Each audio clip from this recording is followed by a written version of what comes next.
Um, so I have my tea. Hopefully you're somewhere comfortable and you've kind of created your space. And I think we should just start by sharing where you are located right now and where you're at, just to check in to our banter. So this is a pretty informal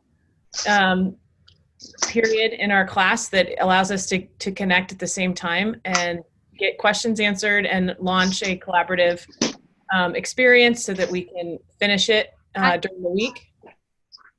So anyway, I've had a pretty back to back day. Started at 5 a.m. We were launching something for another class, and I worked straight till I sat down on my computer eating a peanut butter cookie, forgetting that I had set up Zoom. And then I looked up and I saw Mark and I said, well, hello. So I'm pretty excited to be sitting down and talking with you all. I'm looking at Lucy and she's smiling. So Lucy, you want to go next? Sure, I'll go next. Right now, I am in the third floor of the library. It's much quieter than my last location, and there's no Wi-Fi here. But half of the lights are off, so I feel a little bit like I'm in the underworld with Persephone and Hades, but it's quiet, so that's where I'm at.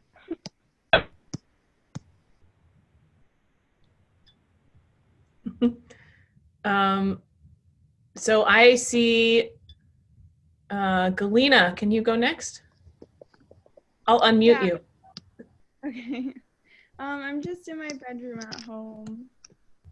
I do the class here. This is a nice, relaxing place, and it's easy to just chat with you guys. Cool. And I saw that did you change your name, or are you in the process of changing your name? I got married this summer, and it's still working on updating in the UA online system. Okay. Cool. All right, Nastasia. Hi, I'm in the kitchen. Uh-oh. And I wanted to cook something, but I don't have enough vegetables. Anyway, are we just greeting each other, or? Yeah. Okay. Yeah. I like that you're moving. Just kind of, we're just checking in, so that's good. Yeah. Thank you. Good to see you all.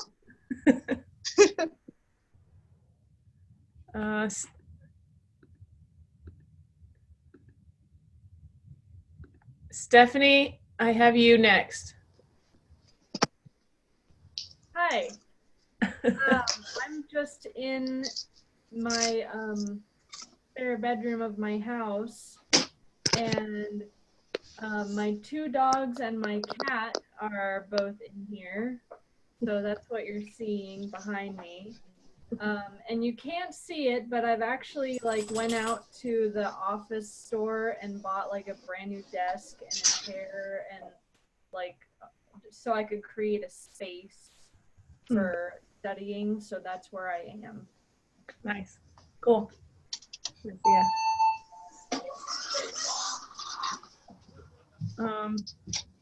Okay, Renee, I'm going to mute Nastasia here. Okay. I got to unmute you, Renee. I'm not able to unmute you. Can you hear me? Yeah. Okay, I'm sitting in the English office at my computer that I sit at all day long for work. I don't have time to go home and get in my pajamas and, curl up on the couch with my dog and listen to you all. Is that what you'd like to be doing? That's what I would like to be doing.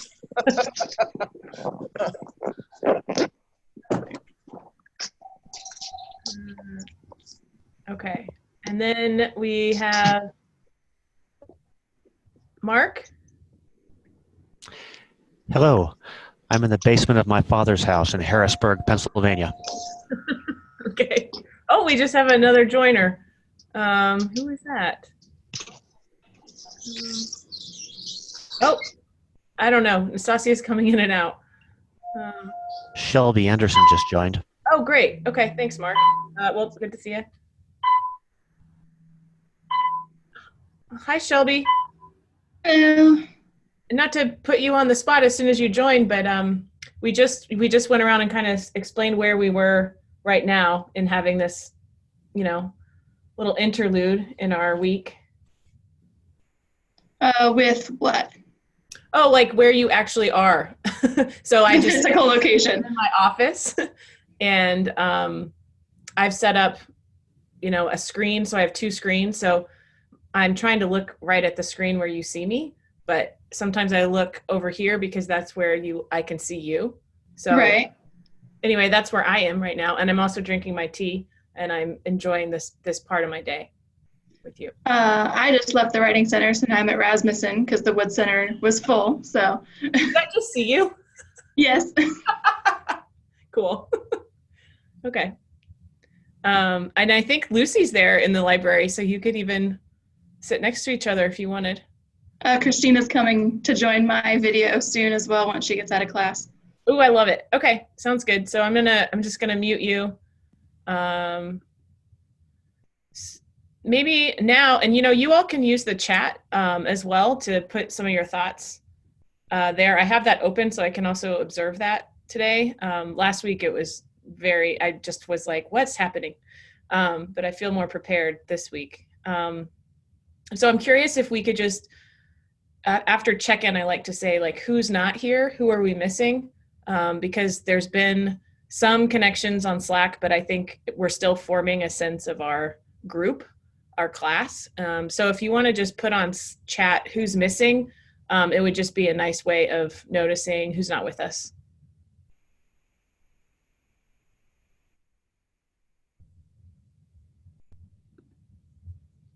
So Eileen is not here. If someone would want to type in Eileen.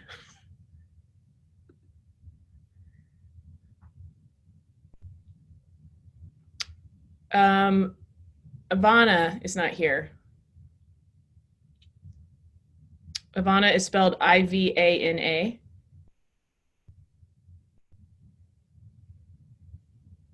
If someone wants to type that in. Great, awesome.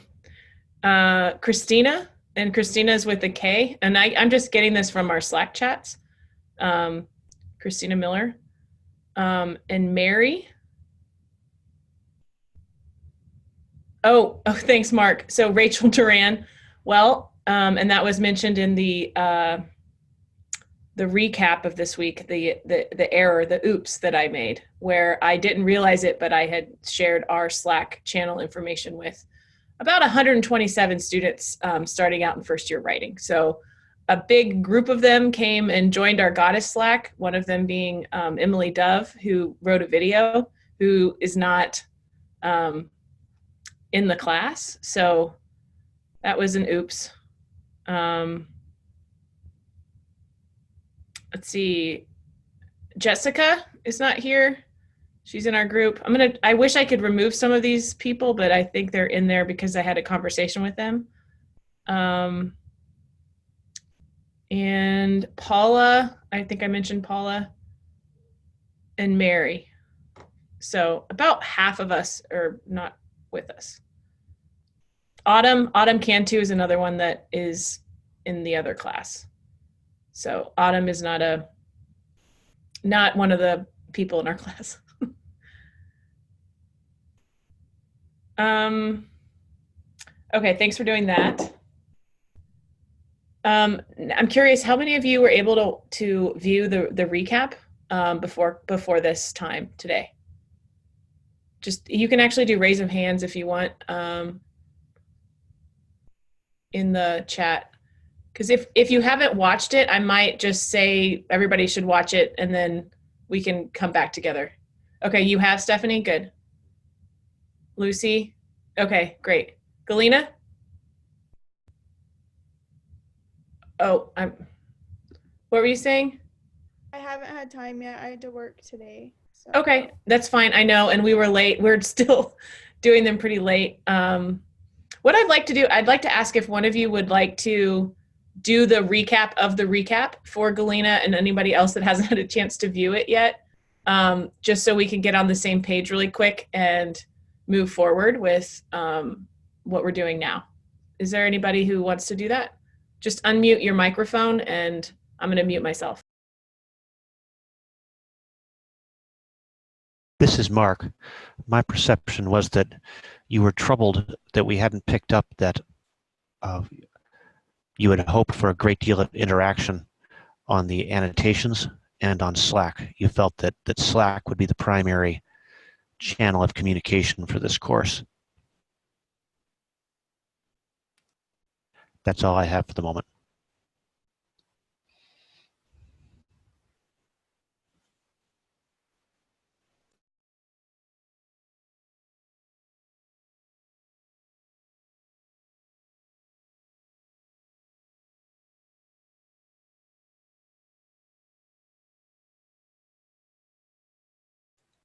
So I'd be interested in hearing more from other people that watched it. We can just kind of build on what Mark started, which is true. It was something we were communicating. So I think.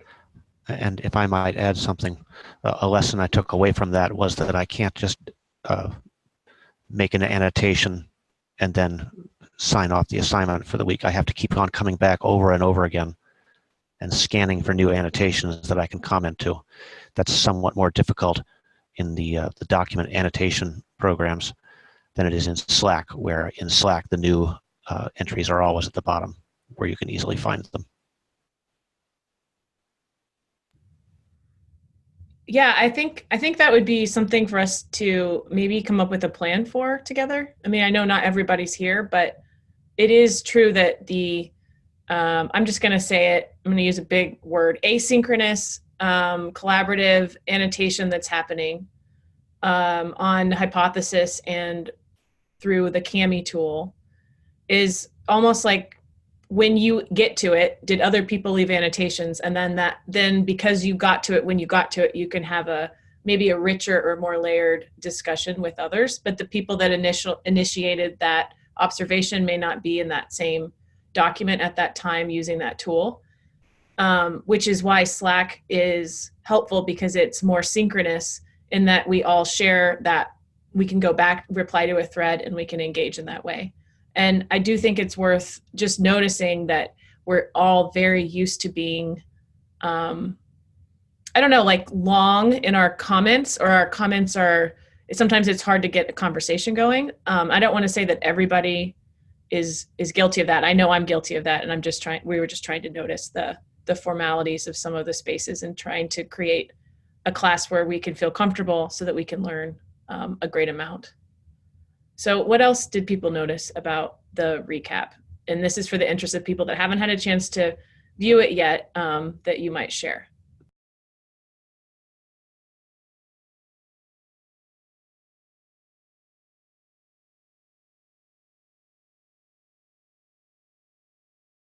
Watched it, but for some reason, all I remember is what Mark said. I know there was more, but that's all I remember.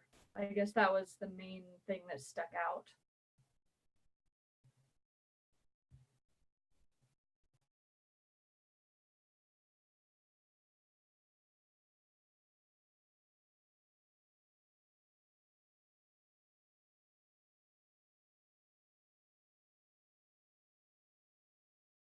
What about the cats? Was that funny?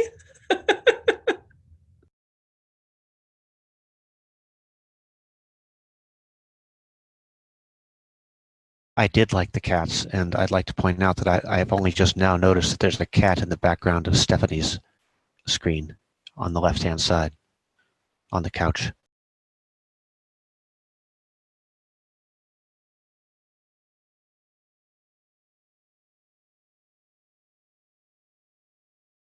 Okay, Galena, did we at least make you excited to watch this 9-minute recap video? Yeah, I think that I feel like there's more information in it that I'm missing, so I'll definitely go watch it as soon as this is over.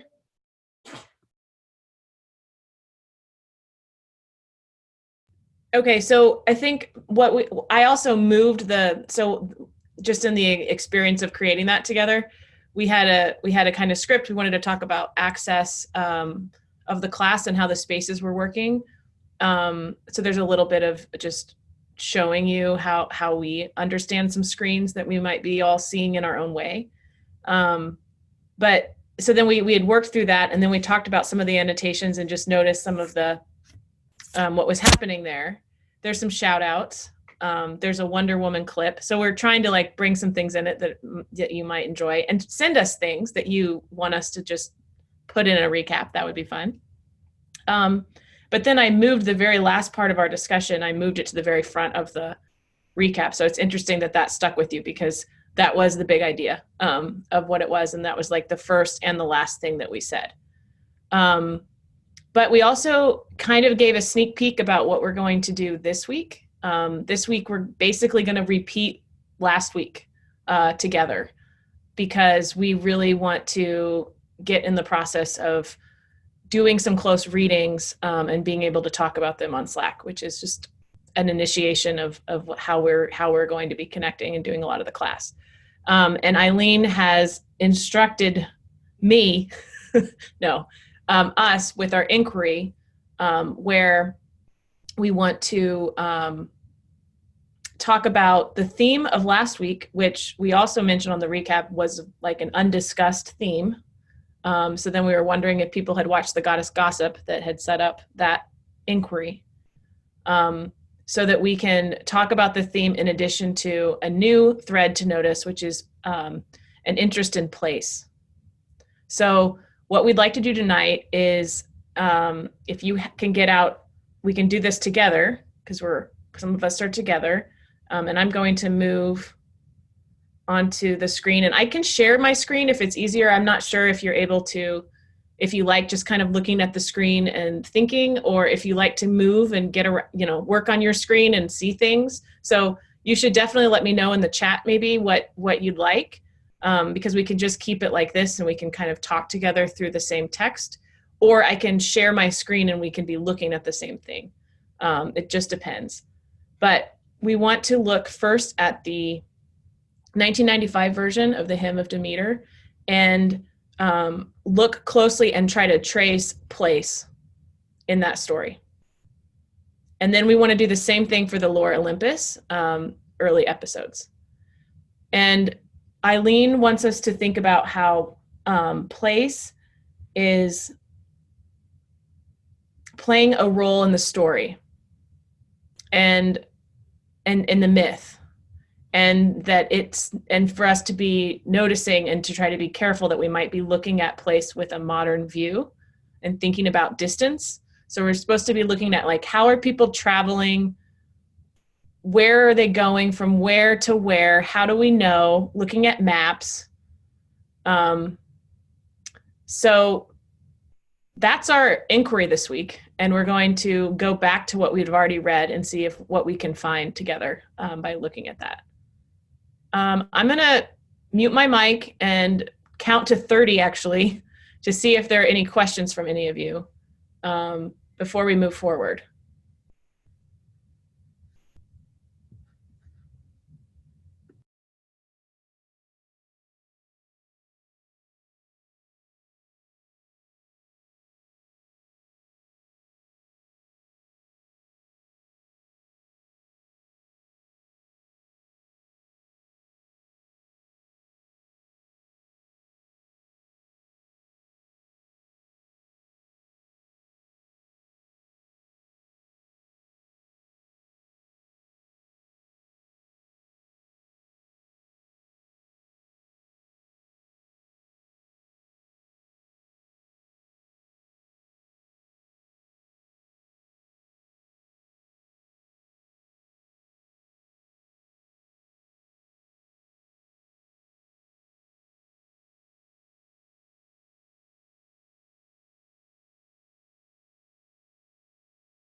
So once I moved my screens around, I didn't know how to unmute myself. Okay.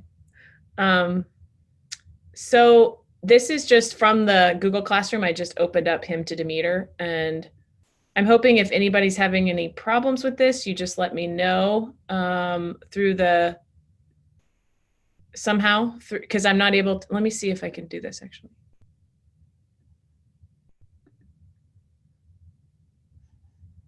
Thanks. I'm learning how this all works. 2 screens are really cool. Really nerdy, but really cool. Okay. So I think, yeah, you can like, I can kind of see you, so you can like wave at me because you're just like little squares. You're like Hollywood squares. I don't know if you know that reference, over to my left. Okay. So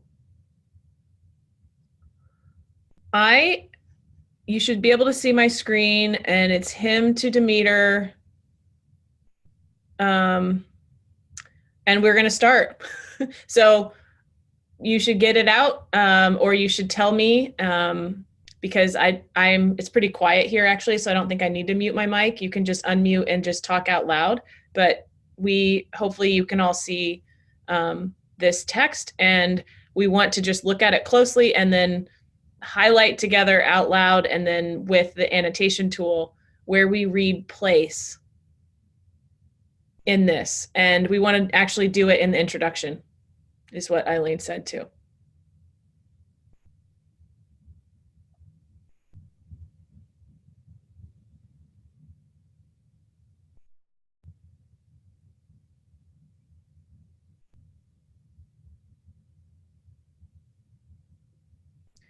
And I can be pretty, I can be really patient. So if no one tells me to do anything, I'll just I'm just not going to fully participate yet until I see some people also participating. So I'm gonna play Okay, that. this is Mark, and I have my hand raised. May I be recognized? Yeah, I can't see you, Mark. Actually, you're one of the people I don't see on my Hollywood squares, and I don't know how to do that. So thanks for just talking. Okay, so something I see in the first paragraph is this idea that even though we've gotten this family tree of the gods in our materials, that's a late development. The goddesses and gods are first worshipped individually, and then it's only later that they all got that their family relationships get worked out by later goddess and god theorists. So right now we're talking about the cult of Demeter, just this individual religion of Demeter at Eleusis,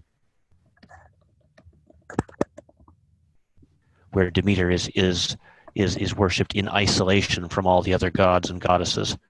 Indeed, the cult of Demeter might not have even been aware of the other cults of the gods and goddesses. How do you know that they could be unaware? How do you know that from the paragraph?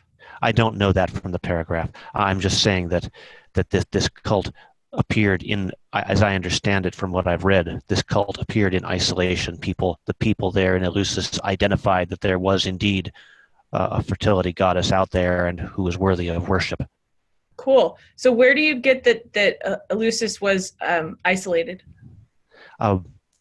I'm assuming that on the basis of this being a relatively primitive society where transportation systems aren't well developed.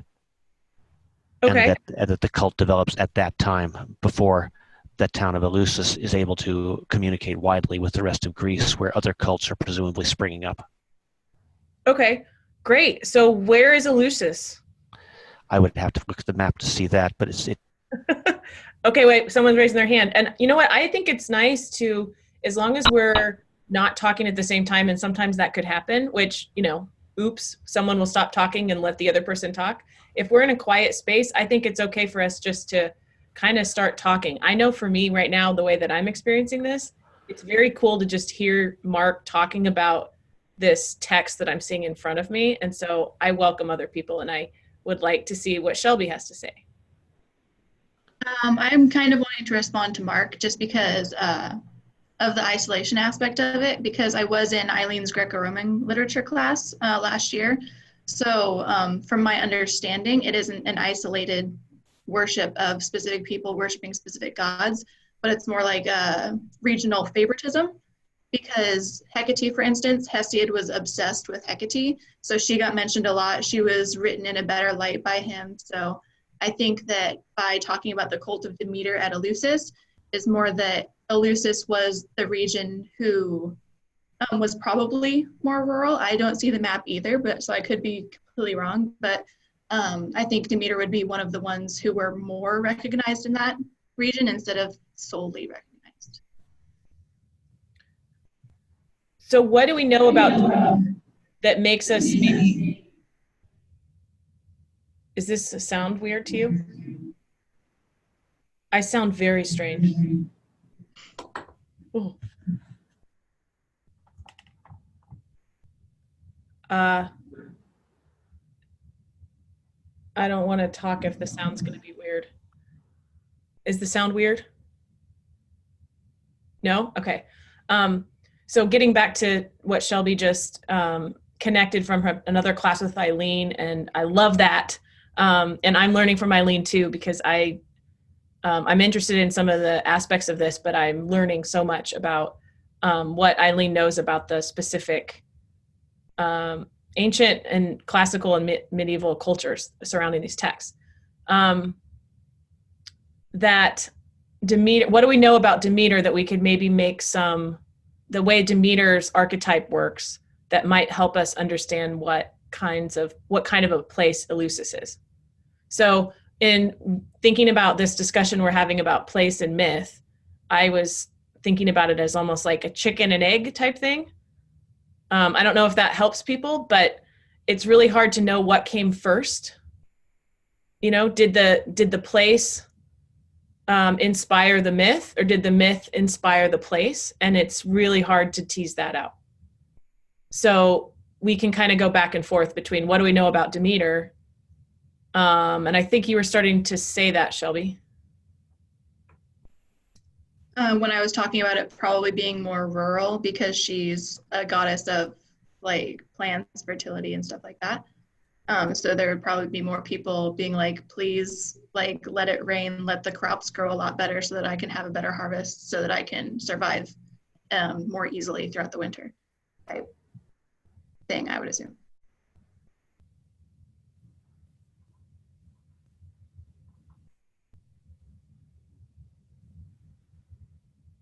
Okay, I just had that was deep. You know, that just noticing that is like adding all these layers to what the story means to the people and what this is about. I don't know. I thought that was kind of neat. And so in just looking at that first paragraph, I'm noticing that Eleusis is a town 14 miles west of Athens. So, I mean, you just get in the car and drive to Athens. It's pretty close. It's a suburb. Is that right?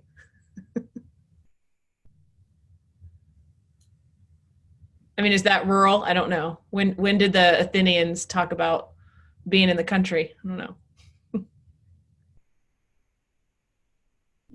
But if someone wanted to highlight that, I mean, that's something to think about in a detail about what we're reading. Because 14 miles from Athens is the capital of Greece. So Eleusis might, and I don't want to say much more than that, than what we've already set up, because I'm getting in the area of ignorance. I feel like 14 miles back then is a lot more than we would think of it now, though, because their way of transportation was mainly like walking or horses. And even then, that's still a pretty long ways to travel.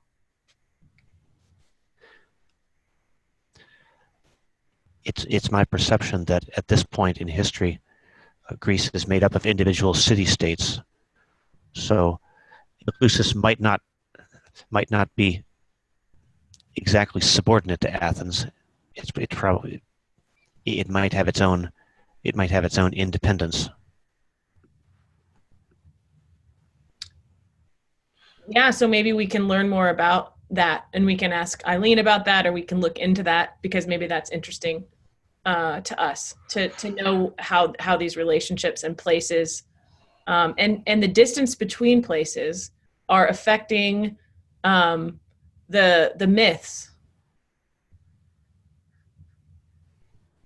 That's the big idea. How do we want to do like one more with this? Find one more example of it, and then we can move to the Lore Olympus.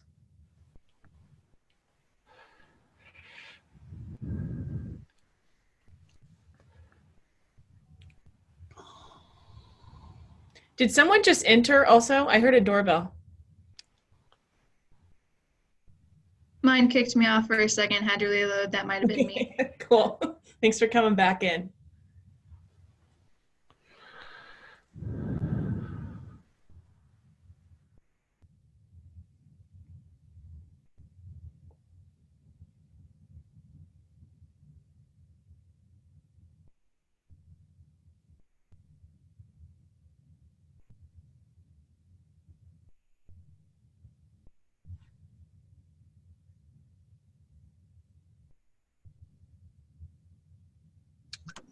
This is Renee. Can y'all hear me? Yeah. So I'm a little confused because this is all new to me. But is Demeter and Eleusis both gods? And is Eleusis an actual town or place? Renee, thank you for your question. Eleusis is a place. It's a town roughly 14 miles west of Athens. And the cult of Demeter sounds like, to me, it's a group of people that worship Demeter. And they lived around Eleusis. I'm checking for is that everybody's understanding? Does that help, Renee? Yeah. I just read this wrong. I thought it was Eleusis that lost her daughter's Oh, okay. disappearance, but that was actually Demeter that lost her daughter's. Mm-hmm. Okay. And Demeter, and we'll be looking into Demeter more as the course goes on, because she's one of the goddess encounters that we'll have, because Demeter is the mother of Persephone, which is a relationship that ends up informing quite a bit that we'll be looking into. And I mean, some of you talked about that. I don't remember who exactly it was, talked about, and it's in the Lore Olympus, right? The helicopter mother. Which, Yeah, that was me. Sorry. I just noticed that if you read later on, if you read the whole series, you notice how Demeter's like very controlling and even in a sense locks up Persephone so that way she doesn't get away. And I connected to that. It could be the fear of her being abducted, as such as like what happened in the actual myth could be influencing her actions in the webtoon. yep. Is there anything can you do anything with that idea, Galena, and place? That if Demeter is, if we're starting to understand Demeter as coming from the region of Eleusis, that was an agricultural area of Greece and supplying, the harvest for people to survive. And the idea of abduction, is there any, I don't know. I don't even know if, I'm curious what everybody thinks about that, if that's an interesting, inquiry.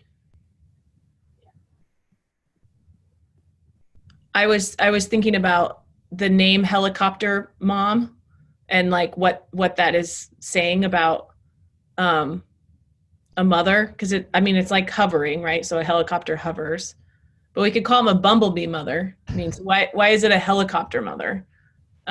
Helicopter parent doesn't just have to be a mother, I guess. And then I was interested in, do we want to move to Lore Olympus now? It's just a point of comparison. Because people are driving cars there. It's interesting. I just had a thought. Yay. What if this culture experienced a lot of war?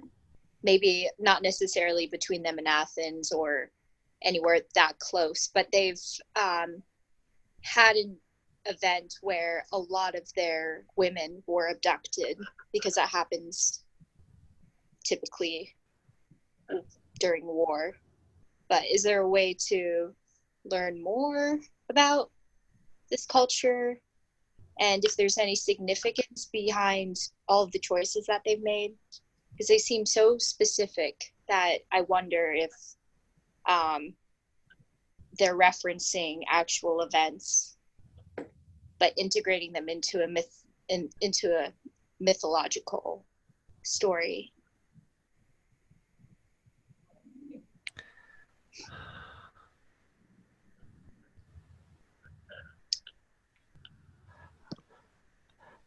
I'm sorry, Nastasia. I did not grasp what you were driving at there. Okay, so what I'm trying to say is that the story could have been different. So why is it the way that it is? Did actual events that transpired back in the day when the story was created influence how the story was designed? Why were these choices made, I guess? So you're saying like the place that the myth came from could be influencing exactly why the story is the way that it is? Yeah, so but then, oops, sorry, you can keep going, please. No, it's okay. You can finish.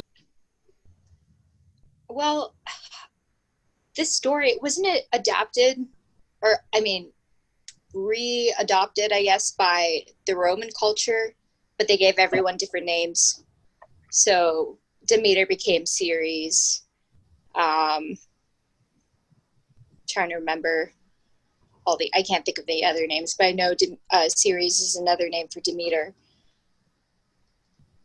So maybe even they could have had a different version of that story.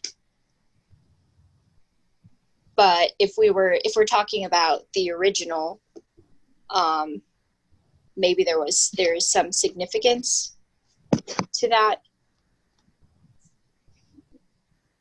Does that make, I don't know. I'm having a hard time explaining it myself, but it's just like a thought.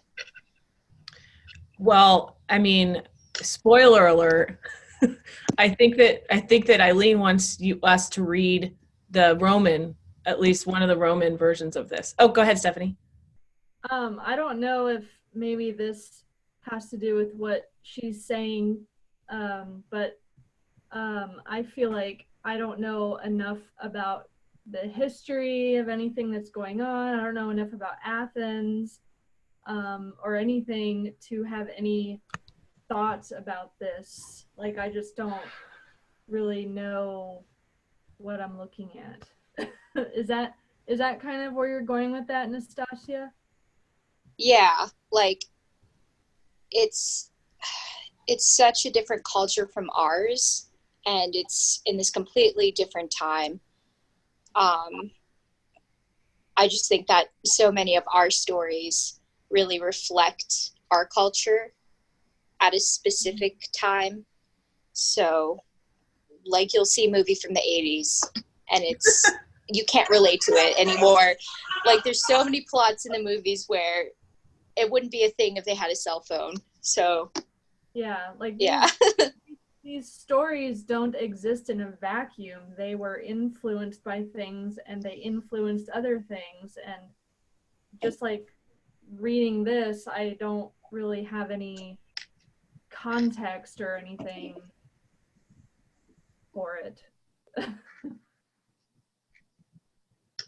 And yet we did do a lot with this idea of some of the things we know about the story, and the idea of the town roughly 14 miles from, but yeah, it's all hypothesis. We don't really know for sure what that is, and there's evidence probably to learn more about that.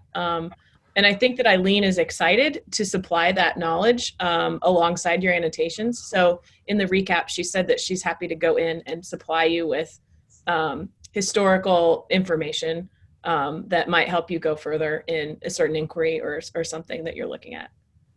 So that was cool. But she did tell me, she was like, go into the beginning of Hymn to Demeter and look for some like clues about place. How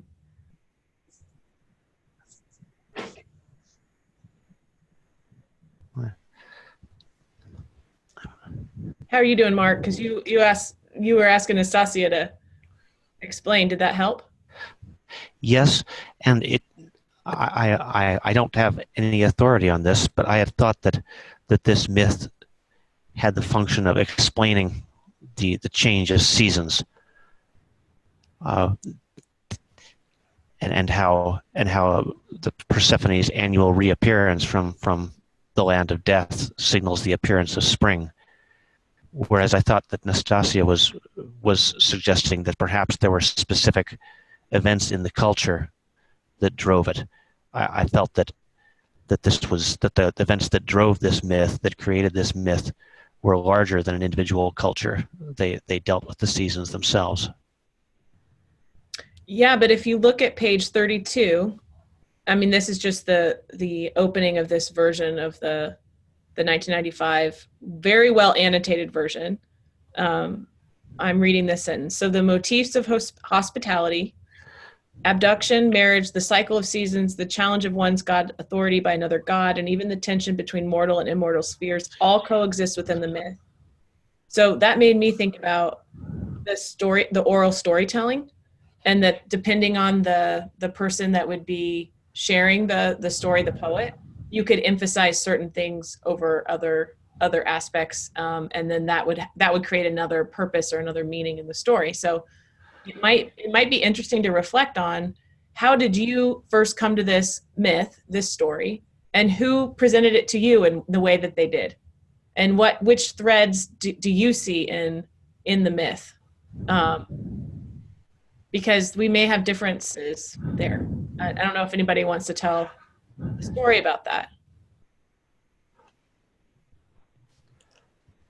For me, I'm kind of learning about it from the first time. I am the beginner mind in this whole thing. So I just really appreciate people offering, a little personal story or connection to some of what we're doing. And I mean, this also gets at what wasn't talked about, really in our annotations, which was brought up by Nastasia in the Goddess Gossip guest feature.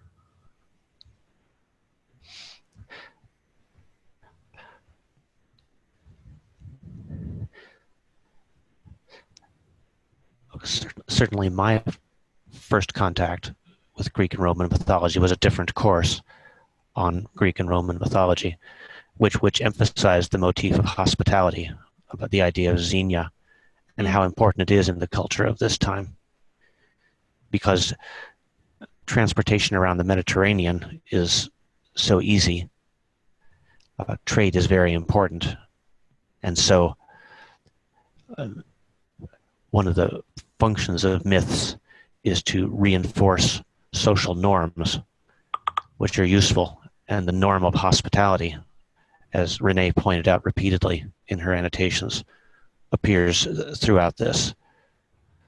And why hospitality is socially important is that it encourages trade, which encourages prosperity. So that made me think about the game Settlers of Catan. Yeah, Sorry, but I don't know. Has anybody ever played that game? Okay, have you played it, Mark?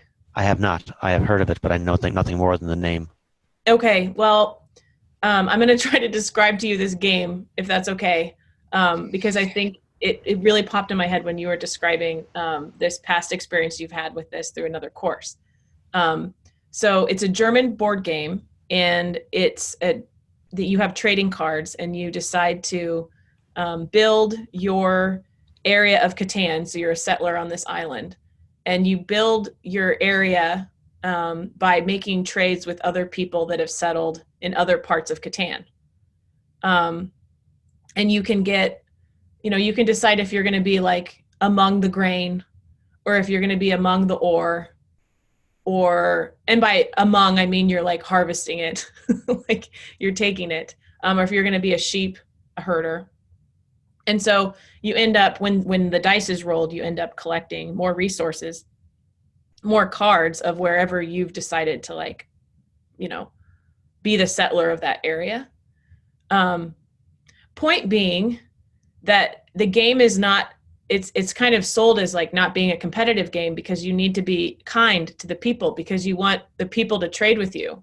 You want to be collaborative more than competitive with your resources, because that's really the only way to win, is to do that. So I like this idea of hospitality with what you were saying, but then that got me thinking about the relationship between the gods, and kind of where we opened tonight when you said about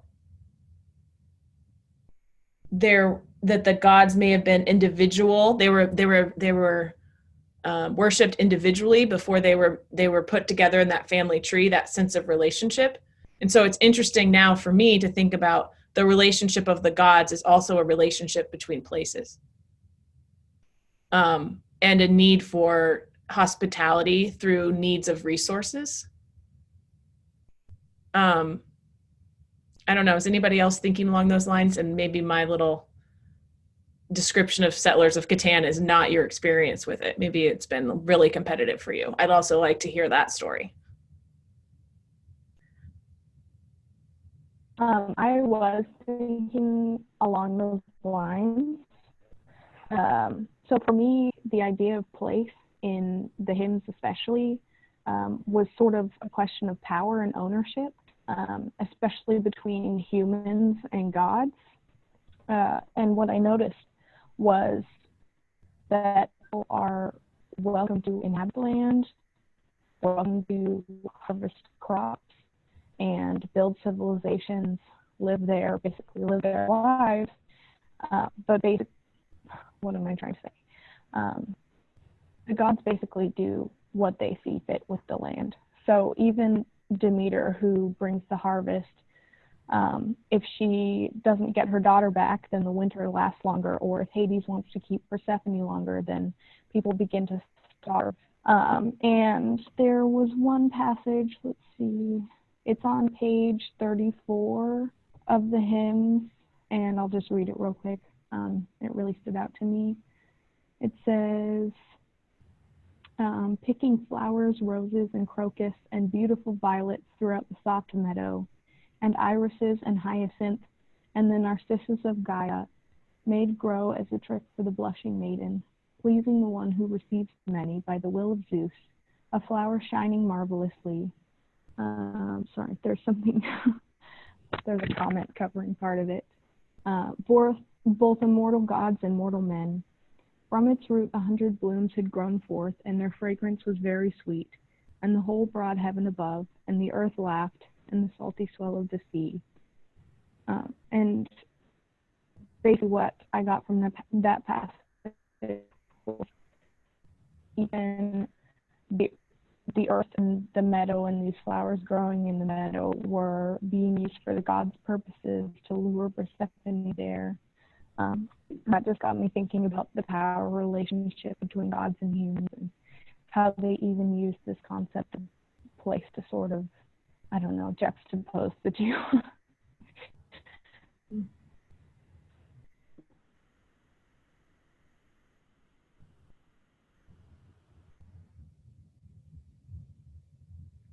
Thanks, Lucy. That's generous. Thanks. Well, let's move to Lore Olympus, shall we? Because unless there's anything else, I mean, we can always, hop back and forth. I'm just gonna open a new tab. How far did you read? First of all, did you read the whole? Are you following the comic? Or are you now? What'd you think? I bet Nastasia would like to know.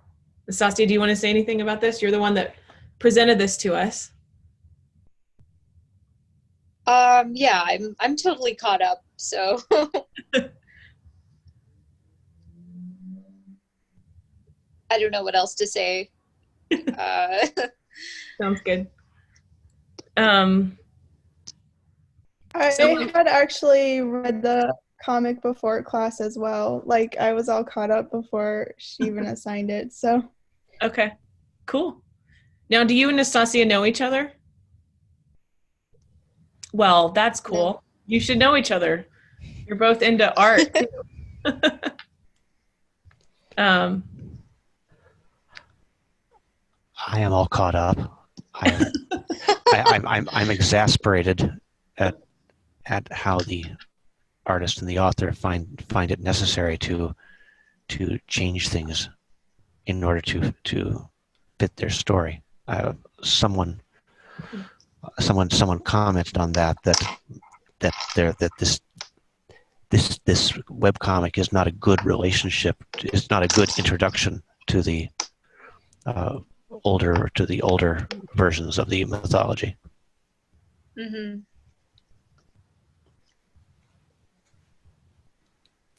I mean, I think it's pretty cool. She kind of took like the seeds of what the characters were and then grew them into a whole different story and like way of showing the myths.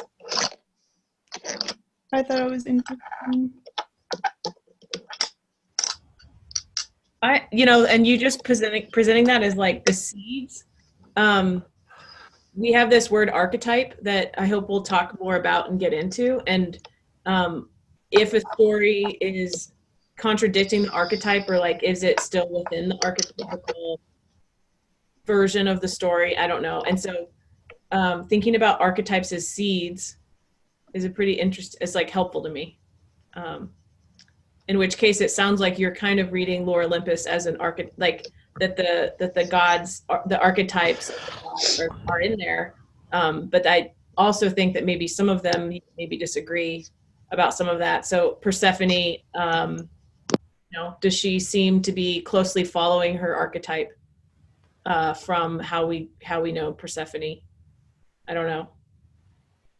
And that's kind of going to be more in the encounters. I think we're going to be doing more of the focus in on some of these, the meaning associated with different goddesses.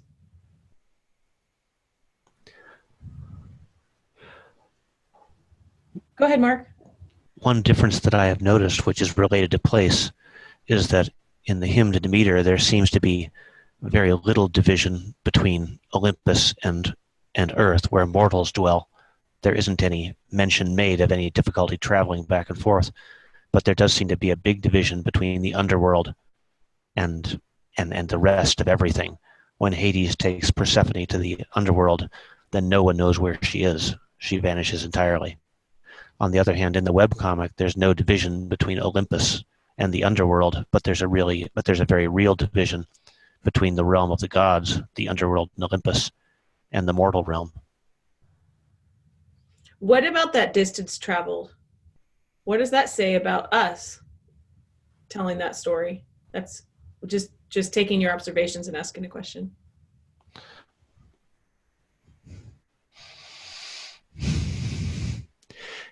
In the webcomic, the division is a division between gods and mortals.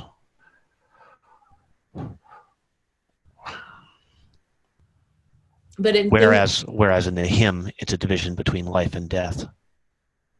Okay, but thinking about place, right? So if we're focusing on place and distance traveled, and you would point it out that things are closer, like the proximity is closer, or I don't know. I'm just curious what we can notice, and we can actually go in and talk about this. So this is the very first. I thought this was interesting. This is the first. What would you say? People that read web. This is the first panel. Is that correct? Yes. First page, panel. Okay. And it is what?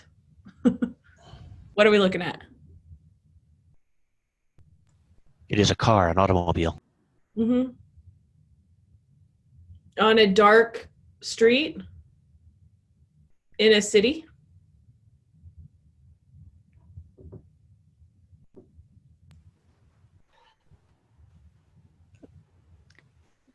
That episode is set in the underworld, Okay. which is always dark. Yes.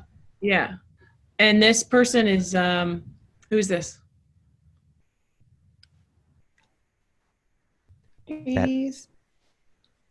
Is it Hades? I thought it was Zeus. It's Hades. It is certainly It's Hades. Hades. No, God, so Hades. blue. Yeah. Okay. And we know that in the third panel because of that right there. Is it important that it's the 10th of March?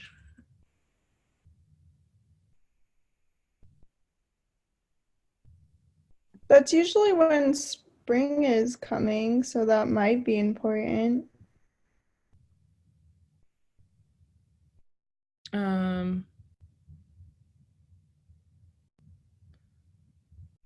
Is the 10th of March the Ides of March? Or is that the 14th? I can't remember. Well, it's not the 14th. Bonus points, who knows? 15th of March. Oh. But I forgot now what the Ides of March is.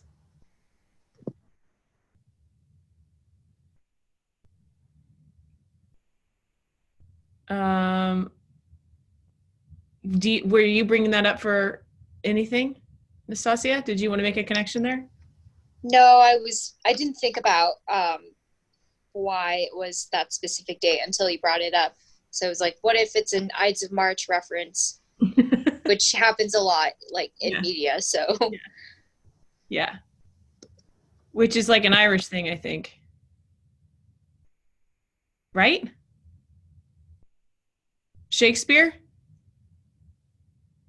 Whatever. Okay. Is this still same person?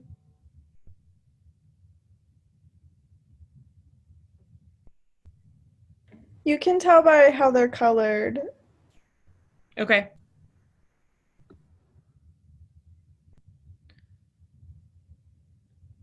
I mean, what about distance here? Just thinking about the technology of the phone in place.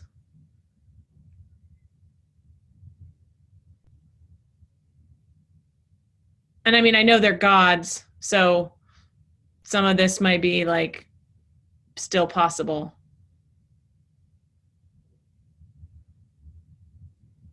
But the idea that Hades is in a car, is that similar to him being in a chariot? In his car, he seems to have a great deal more range than a chariot would have. He has no difficulty at all traveling to Olympus and back again. But I mean, how does he travel in the myths? Like, how does he go from one? Does he just poof? He just. So it would seem he poofs into the meadow where Persephone is, snatches her up, and disappears again. And there's no mention that it's a significant effort for him to make the trip. Okay, to like put her in a car.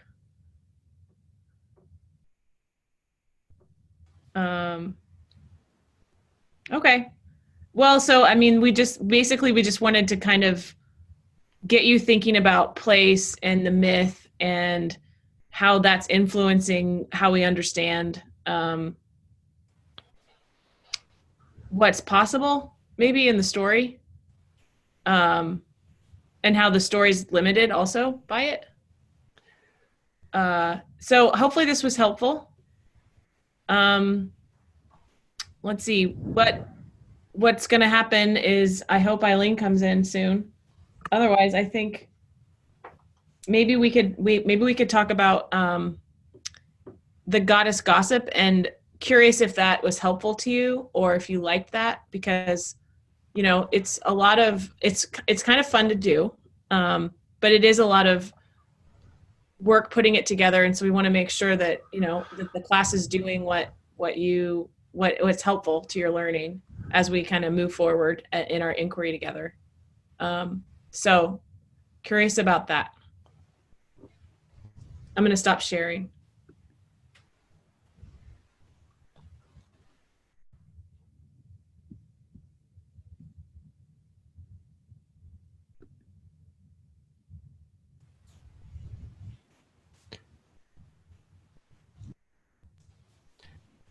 The asynchronous nature of this class makes it clear that I'm going to have to take notes when I listen to gossip, the goddess gossip and so on, so that I remember what happened there in detail when this class comes around. Yeah, I think so the goddess gossip, the first one that we did, we've only done one, and we did not do one this week because we thought we just wanted to spend a little bit more time in what we were doing. So it might be that we only end up doing 7, and there might be associated with each of the archetypes. We just haven't quite figured that out completely yet, but you talk more about what you mean by an archetype. You know, when I saw references to archetypes in the list of keywords for the course, you know, I went to my books and I see this article by Jung called The Principal Archetypes. So I'm trying to figure out what anima and animus are, and it's very interesting. Yeah. But I do not at the moment. I have not at the moment gotten to the point where they speak of archetypes in terms of specific goddesses. Do you mean something different by archetype than Jung did? I think the way that I am using it is informed by a Jungian psychologist who wrote Goddesses in Every Woman. That was in the we put that page up on Slack after the very first class, where this Jungian psychologist is taking what she knows about Greek myth and connecting that to Jungian psychology and learning from the stories of people that are sharing parts of their lives and how they identify with, and how she identifies them as having certain traits of the goddesses, which I thought was incredibly helpful for me to read. So we kind of wanted to draw from some of that. So I think we might be reading some of those pieces from her book in this class. She also has one about the gods in every man as well.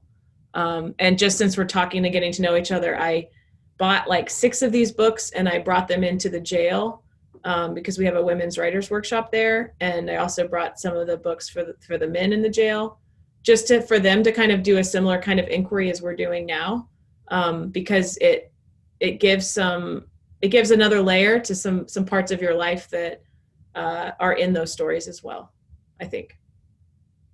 So that's kind of the big idea. I'm not trying to like pinpoint the word archetype right now. I like what Galena said, that it's maybe a seed.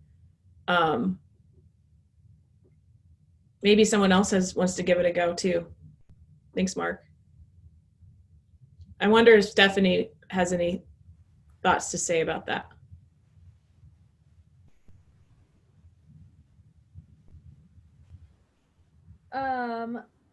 I was actually just kind of thinking about something else.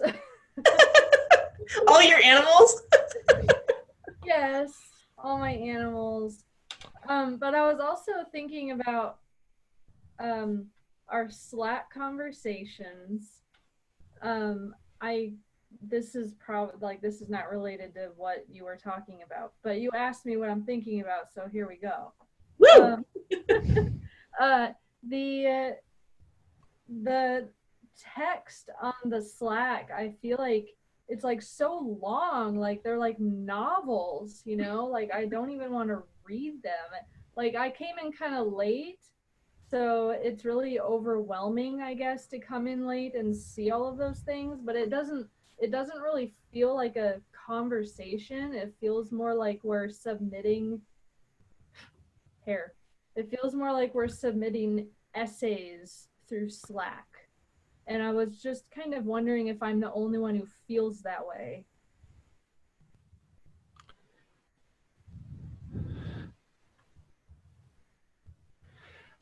I felt that way too when I read my own entry. But thanks, Mark. But it's hard to stop in a way, or yeah, it is. Yeah.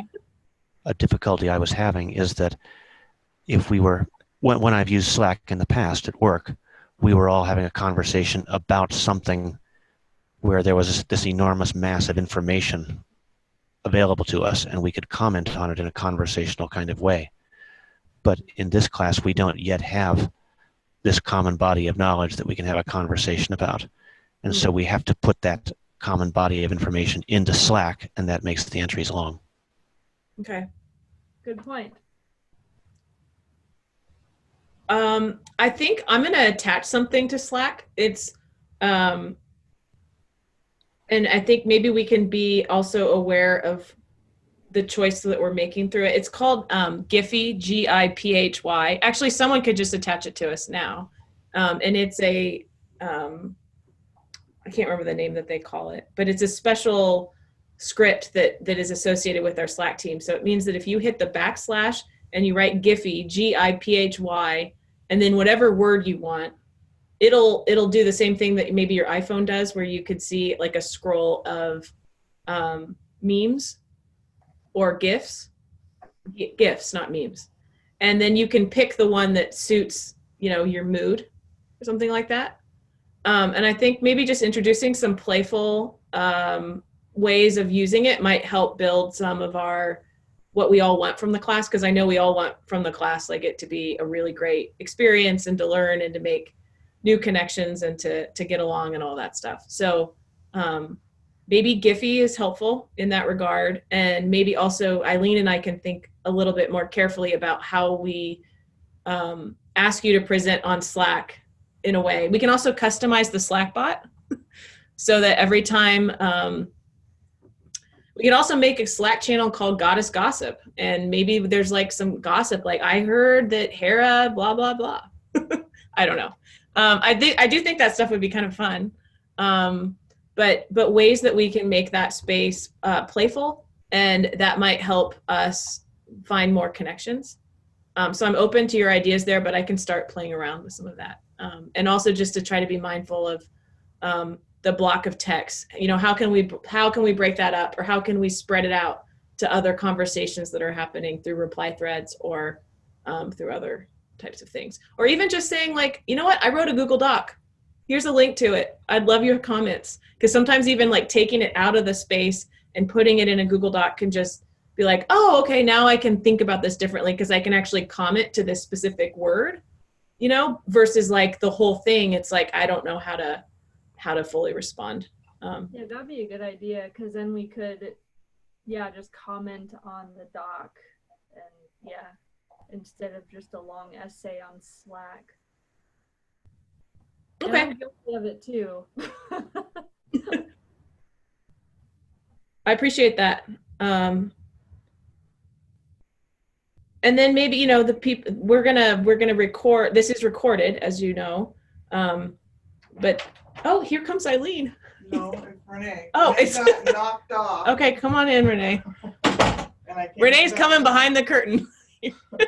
Here, you sit here. Hi, everybody. We were just talking about how to make our Slack a little bit more welcoming. Do you have any ideas on that? No, not really. One thing we can do is like put everybody's face in Slack. Right now you have some people have personalized their profile. But others have not. And I could also personalize the icon. It's a gray U. That's pretty sad.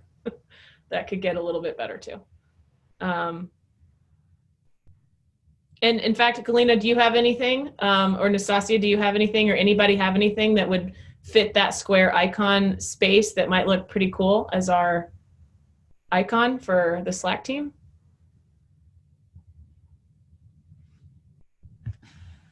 Renee, do you? Maybe we can each pick a goddess. Yeah. We can change it each time. I like it. So yeah, maybe we need a channel about that, or maybe we don't want to have a lot of channels. Maybe we just want to like be okay with people posting things. We can really design the space that makes it useful to us so that we want to go back and we want to check it. I do like the tech channel just because it allows me to just post things that I'm making if I feel like the technology is, you need some information about something. Yeah, anybody else have thoughts? I will act on that. I will start customizing things. So Mark, did you know that you can customize the Slack bot? I did not know. Yeah, so you can customize it so it's like when someone says, and then you put in whatever they say, Slackbot says, and then whatever Slackbot says. So in a class that I taught earlier today, we programmed the Slackbot so that anytime you say Rescue Ranger, because Rescue Ranger was the name of health and counseling, because we're having the students write a personal narrative. So if they're feeling like they need to call health and counseling because of maybe trauma is coming up for them in their writing or whatever, that they should know the number to health and counseling. And we made a video about that, and that we met the health and counselors, and we called them the Rescue Rangers for other reasons that are related to my class. But anyway, when you type in Rescue Ranger, the number for health and counseling shows up on Slack. And I have another group that I use Slack with. And so whenever you type in schedule, the Google Doc of the schedule shows up on Slack. So like anything you're constantly looking up for the class, you just type in that word and then it appears in the Slack, and it's like, oh, great, this is good. So I don't know. We could play around with that. Or I'm just letting you know that everybody can do that. Like Slack is our space, so you can see how that goes, while at the same time knowing that I can be a moderator of things to make sure that it's, helpful to everybody's learning environment. So I appreciate, Stephanie, you sharing that your learning environment is challenged when it's not quite the way that it could be. So.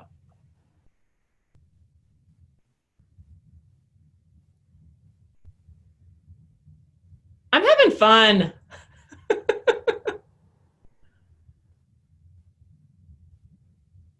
I'm also really wanting to create this time on our Mondays, like for us to do some really cool things with technology together, given how we're all, that we're open to doing that. And I just am interested in your ideas for how we might use our time together so that we can launch an encounter. So I just saw tonight as helping you. Whoa, who is there?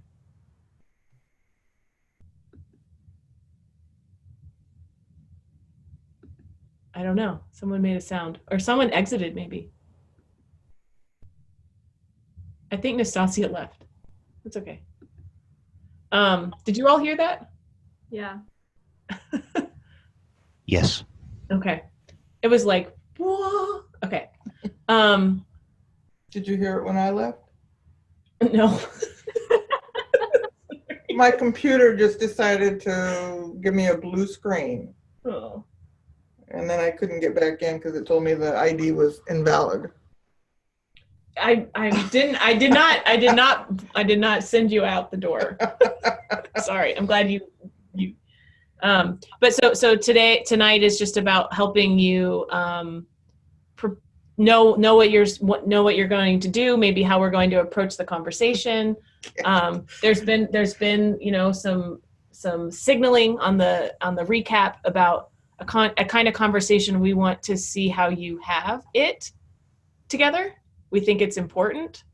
Yeah, but that's all. And I just I'm excited that Eileen can listen to the recording, because she's pretty interested in this question about place and myth, and I think she's writing about it right now. So I think the way that you shared how you were thinking about it is going to be really great for her, which I love also in our classes, that we're kind of getting to follow along with some inquiry that Eileen's doing with all of you and me, the beginner mind.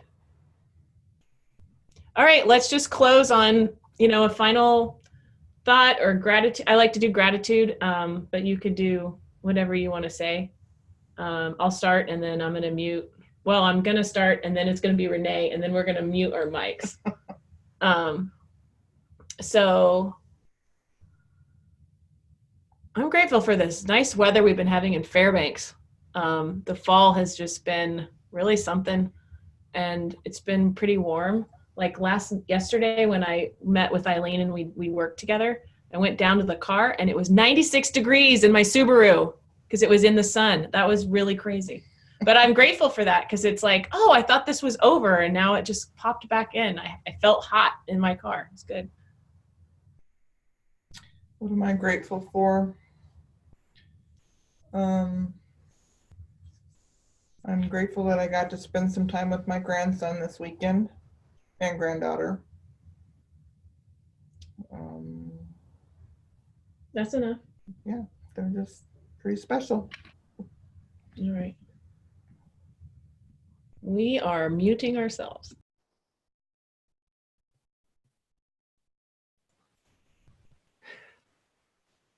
I'm grateful that I found this Jung essay because even though its relevance to the class is as yet obscure, it's certainly very interesting.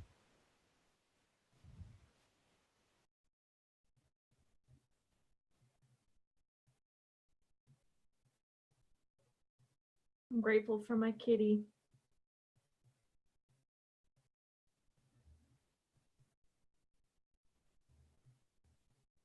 I am grateful to be taking this class and opportunity to learn about all of these cool myths that I have been wanting to learn about, but have not seemed to find the time to do so.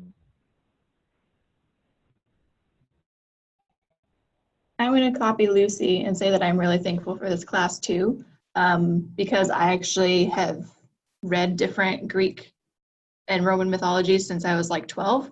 So I'm really grateful for this class because I can see other people's perspectives through it. Like Renee said that she's new at this, and so is Sarah. And so I'm really happy that I get to see the different perspectives on everything.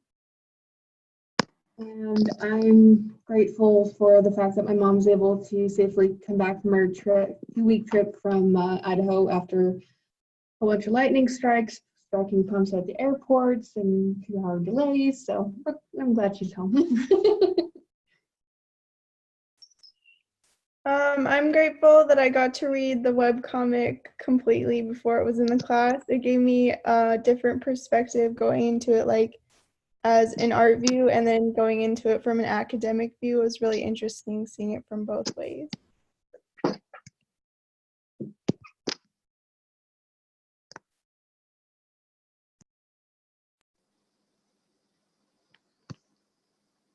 Your turn, Anastasia.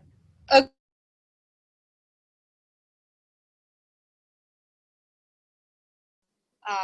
This wonderful community of people who are into mythology and who wanted to check out the webcomic. I did not expect that to become a part of what we're doing now, so that was neat.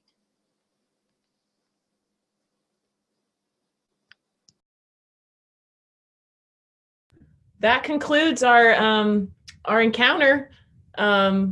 I think I'm just trying to remember all of the names that we've given ourselves: recaps, gossip, banter. That concludes our banter, and this will be recorded and then uploaded on Slack, and we'll also probably put a copy in Google Classroom depending on where you access things.